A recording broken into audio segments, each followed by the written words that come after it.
بسم الله الرحمن الرحیم. السلام علیکم و رحمت الله و برکاته. برادرای یگل محترم و بسیار ارجمند، با فضل الله و درس چهارم می رسیدیم. البته روی سلسله درس‌های ما درس چهارم، نه که روی کتاب درس سوم. بس که ما نیت کردیم که درس‌های ما کوتاه میشوه، 10 minut زیاد نمیشوه. مثال یک درس کتابی را ممکن چند درس سلسله‌ای ما شوه.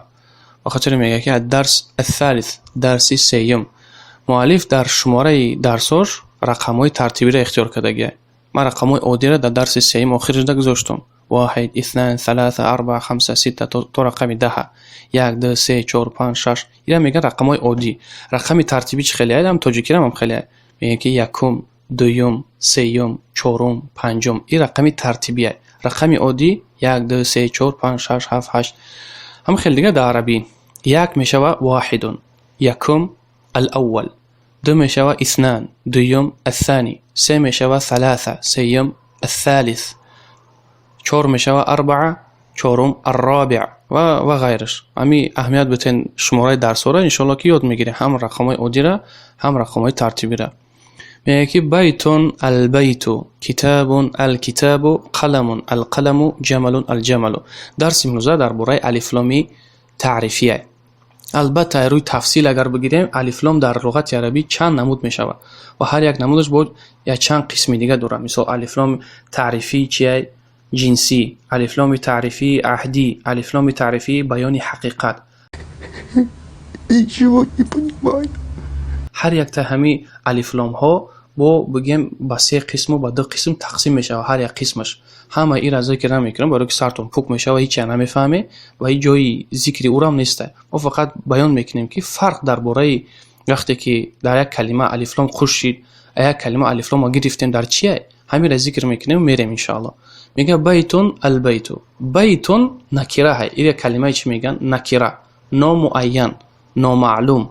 البیت معرفه، کلمه معلوم، یعنی وقتی که الف لام خوش میشه در او معینش میکنه. وقتی ما میگیم بیتون یک خانه، در اینجا دربر میگیره، هر یک خانه که در روی زمین هست دربر میگیره. خانه لایی، خانه غشتی، خانه کلان، خانه سرخ سفید فرق نداره. بیتون گفتیم یک خانه نامعین ما ذکر کردیم. وقتی که در جمله بندی ما گفتیم البیت، گوینده هم شنونده هم میفهمه که درباره یک خانه معین سخن رفته است، درباره یک خانه معین سخن رفته است. مثلا مرا یک دوست میگه که در جای این انت، انا فی البیت، ما در خانه ایم.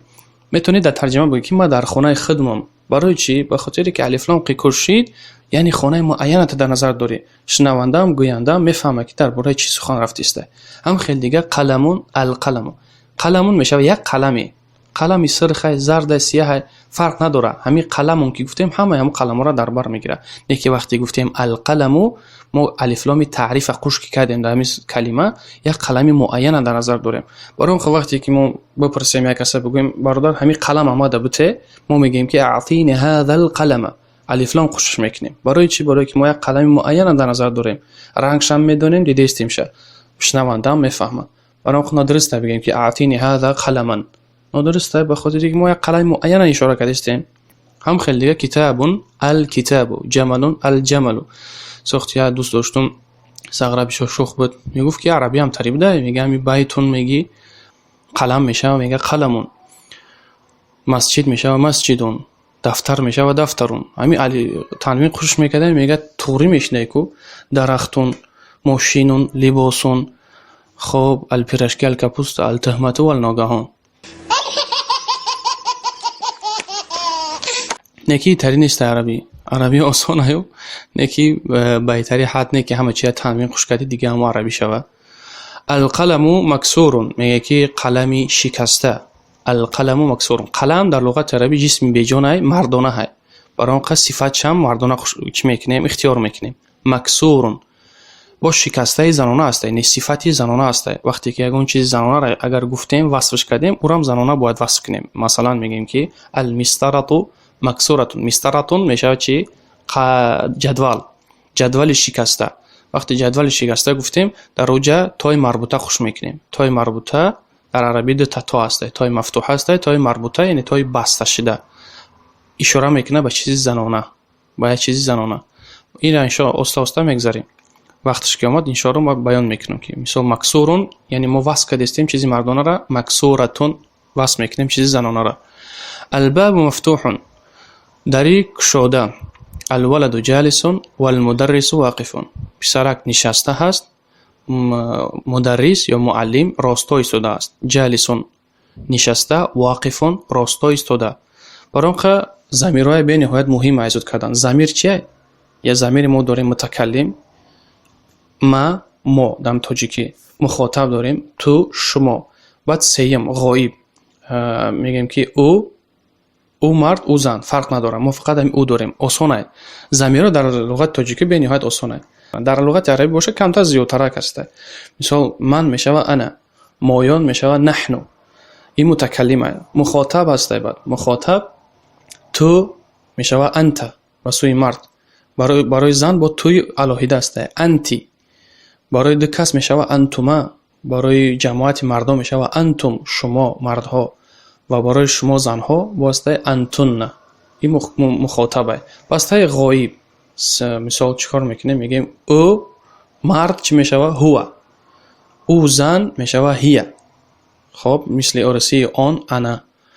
در زبان تاجیکی خمون او میگیم، اما در لغت عربی اوی مردانه است هو و اوی زنانه است هیه. به خاطر چی اینا رو ما گفته استم شما ده؟ تا اینکه حتما این را باید آزاد کنه. برای که جمله بندی وقتی میکنه شما در کار میشه. مثلا اینجا گفته که الولد جالسون، پسرک نشسته است. چه بگه که من نشستم؟ انا جالسون. او مرد نشسته است، هو جالسون. تو نشسته هستی، انت جالسون. هم خیلی دیگه واقفون، کلمه نو یاد گرفته، در حال میتونه به همین ضمیرها جمله بندی کنه. انا واقفون، من راستا ایستادم. هو واقفون، او راستا ایستاده است. خب انت واقفون، تو راستا ایستاده هستی. اینم خیلی بچه دیوونه شای کو. الکتاب جدید والقلم قدیم. کتاب میگه نو است، قلم باشد کهنه است. قدیم، خیلی قدیم هم میتونیم گفتم. قدیم چیزی تاجیکی هم هست قدیم میگن. اینه که در نظر داره کهنه. قلم قدیم یا چیزی مثل دو سه عصر افتاگی باشنشه، اگر قلمه میگیم که قلمی قدیمه. اما وقتی که قلم کهنه باشه او را هم قدیم میگن در عربی. کتاب نو است میگه الکتاب جدید والقلم قدیم. قلم کهنه است. الحمار صغیر والحصان کبیر. خر خرد است، اسب باشه کلان است. خرد میشه صغیر، کلان میشه کبیر. الکرسی مکسور. با صغیره نخونه ایره. صغیر. الکرسی مکسور، کرسی شکسته. المندیل وسخ، رومالچه چرکین. بعد هسته با چوب چرکین میگیم، ای صیغه مبالغهش میگن، مبالغه میکردن میگنش وسخان. با زبان تاجیکی خمون چوب چرکین سبسیه. الماء بارد، آبی خنک. القمر جمیل، القمر جمیل. ماهتابی زیبا. البیت قریب والمسجد بعید. خانه نزدیک است، مسجد دور است. الحجر ثقیل والورق خفیف. سنگ وزبین است، برگ درخت سبک است. الورق، ورق همین ورقی بگیم کتاب، ورق دفتر هم ورق میگنش. یکی این چنین برگ درخت هم ورق میگن. والورق خفیف میگه سنگ وزبین است، برگ درخت سبک است. اللبن حار، شیر گرم است یا که جوشان است. اللبن حار. القمیص نظیف، کرتا پاک است. همین انشالله همین درس امروزای ما همینه. کوشش کنه همین را استعمال کنه و ضمیرها قطعی استعمالش کنه و گوناگون جمله بندی کنه. پیش خودتون جمله ایجاد کنه. مثلا الکتاب جدید گفته بگین خانه نو، البیت جدید. مسجد نو، المسجد جدید. قلم کهنه بگین خانه کهنه. البیت قدیم، کلیت کهنه. المفتاح قدیم، جوگه کهنه. السریر قدیم و غیرش. یعنی جمله بندی از جانب خودتون بکنه، این خوبه، عملی میشه و تیزتر در یادتون میمونه، در ذهنتون شما گفتگو کردن تیز میتونه. شرط نیست که انسان کتاب کرکرانه و تیز خام بخونهش و عملیش نکنه. نه، هر یک کلمه نوی که یاد میگیری کوشش کنه و عملی بکنه، تطبیق بکنه. این با برکت میشه در علمتون. المندیل وسخ، رومالچه چرکین. بگین خانه چرکین چه میشه؟ البیت وسخ. القمیص وسخ، کرتای چرکین و غیرش. و الى هنا والسلام عليكم ورحمة الله. أنا ضمير المتكلم المفرد. نحن جماعة المتكلمين. أنت للمذكر المفرد.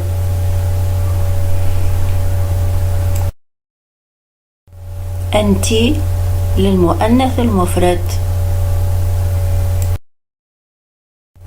أنتما للمثنى أي 2.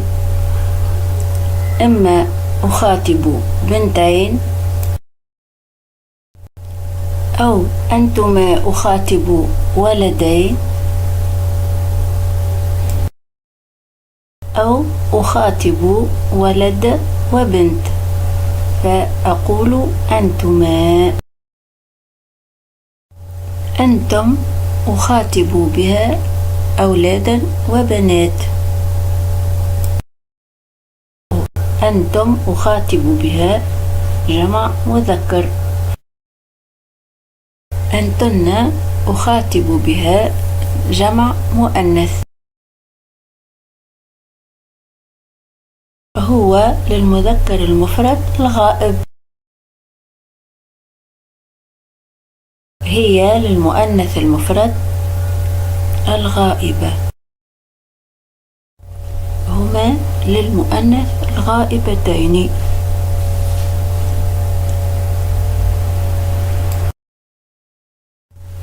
هما أتحدث بها عن ولد وبنت غائبين. هما أيضا أتحدث بها عن ذكرين غائبين. هم لجماعة المذكر والمؤنث الغائبين. هم لجماعة المذكر الغائبين. هن لمجموعة المؤنث الغائبات.